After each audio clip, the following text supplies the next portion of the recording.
Hey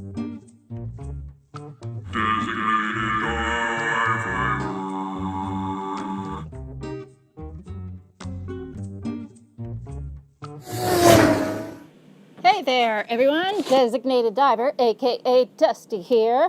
I'm showing you some candles that I've found at a certain northern candle establishment that begins with a Y, and they have some really flavorful smelling candles. I'll bet you know the name. Rhymes with Spanky, but I'm not going to say it. So I have several pillar candles. I'm going to melt them down and pour them into some of my many containers. In order to do this, I take the candle that has some glass that has been broken, hence why they are thrown out. I roll the candle into a sturdy plastic bag.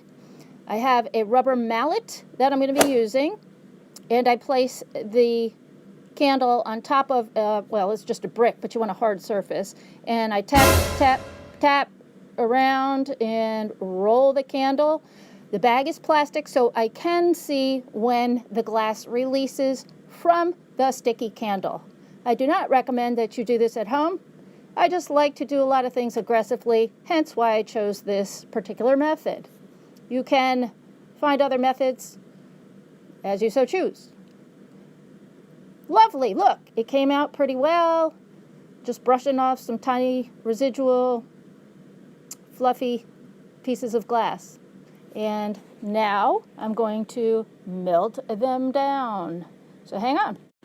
I have a lot of really cute containers around, and this is no exception. My sister gave me this happy little bird teacup, but I don't drink tea, and it's been sitting there for a long time. So what I've done is taken the relatively pliable soy candle and pressed it into the teacup just to see how much I'll need. You can see here that's the base of the wooden wick, and the wooden wick is pretty cool. That's it right there, and it fits right into the top. But I want to melt it, so let's do that next. I have melted most of the wax. It is kind of solid in the center, so I may need to reheat it a little bit more. I used a chopstick to press it and stir it, and now I'm going to heat it. Not only do I like to stir up the wax, I like to stir up my video perspective, and I've done that, so we're going to be looking at this sideways. Sorry. I've melted it up, and it's come out pretty well. There's some solid pieces in the center, but it's pretty mushy and pliable. So I'm taking a chopstick and I'm stirring it around. You can see the wooden wick that I've already gone ahead and pushed in place. There was a little bit of adhesive on it left over from the previous container that it was in, and so that's held on pretty well. And I'm just going to brush it around, get out any air bubbles. You can also tap very gently on the surface to get the air bubbles to dissipate a little bit. Here you can see the wax has cooled for the most part, and it's come out pretty well. I like it. Now I'm just going to add some lavender. What you're looking at here is some lavender from my garden. And I'm going to go ahead and remove some of the little purple flowers and put them atop the new candle. The best time to add lavender flowers is when the candle wax is still somewhat pliable and sticky after melting.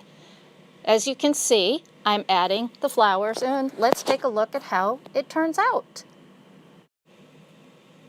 I think this turned out pretty well. I'm going to trim the wooden wick down so that it burns more evenly. But all in all, I think it's really very pretty, and it makes a nice addition to my yard. And here's another candle that I've completed today. Fortunately, it's got a wooden top for it as well. When I melt the wax, I put it inside a large glass vase. I'll typically use a chopstick to stir it. This large pillar candle took about 3 minutes total. I would stop at each 1 minute mark to stir it to see the consistency. I have a crate and barrel candle holder of sorts. It's really cute. It was just sitting there, so I want to pour some of the blue candle wax into that container. So we're going to go ahead and do that next. in order to prevent candle wax from splashing up on the sides of the container, I've used a funnel. Most people have funnels around, and you just carefully pour it in. It may need to go in stages. I've transferred the liquid wax into the container, and now I'm stirring it gently to remove the skim and the bubbles that are remaining on the top.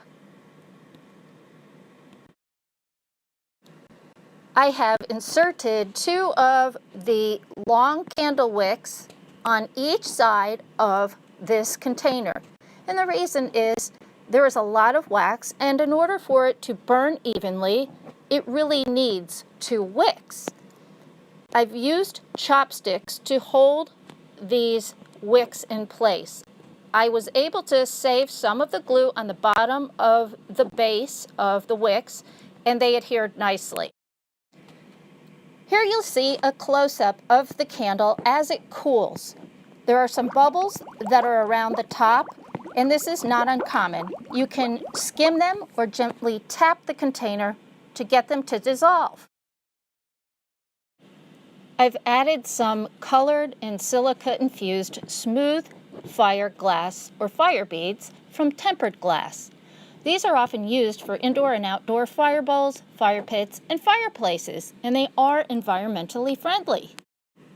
The time to add beads like this is when your wax has cooled and is still somewhat tacky or pliable, so that the beads can sink in nicely. Now the candle has cooled, the only thing left to do is to trim the wicks and enjoy. The fragrance is not lost at all. Yankee candles are wonderful, and they do have a very strong scent. I'm very excited about the way that these turned out, and I hope you'll consider making your own candles if you are able to find some in a bin, or if you just have some lying around. You can also melt crayons and make candles out of those, but they don't smell as nice, and you'd have to buy your own wick. In my next video featuring candles, I'm going to show you how to make a pine cone fire starter. And the way that this is done is by wrapping a cotton cord around the entire pine cone and then dipping it in wax and allowing it to cool. It'll give a great scent to your fire.